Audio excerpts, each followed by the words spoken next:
constitutional republic. You say this is the most corrupt Justice Department you've ever seen. How dangerous is our moment? Look, I think there's a brief period late in the Wilson administration where you had an attorney general who sort of lost his mind, and they had what was called the Red Scare, and they locked up a lot of people, including the former Socialist Party candidate for president. But it was a very brief period.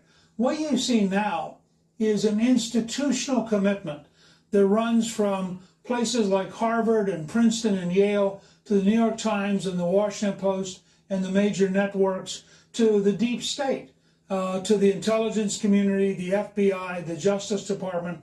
And all of these systems are now basically at war with the American people. I mean, this is the thing Biden doesn't understand. Even if you thought the last election was relatively fair, and I think we learn more and more about how rigged it was, but even if you thought it was relatively fair, 73 or 74 million Americans voted for Donald Trump.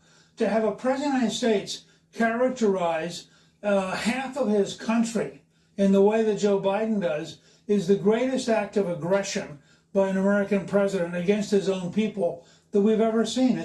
It's truly an astonishing moment. It doesn't fit any of our prior history. And I keep telling my friends, do not assume anything based on past precedent, because you're now dealing with people who are terrified. I mean, if you're the senior FBI or you're the White House and you're looking at the potential of a Republican control of the House and Senate, and you realize all of your emails, all of your meetings, everything that you've been doing could suddenly become public, and your entire career could be destroyed, and you might end up in jail. I mean, you're going to do everything you can to try to guarantee that the Republicans can't win this fall, because you're terrified of what a Republican Congress would be like.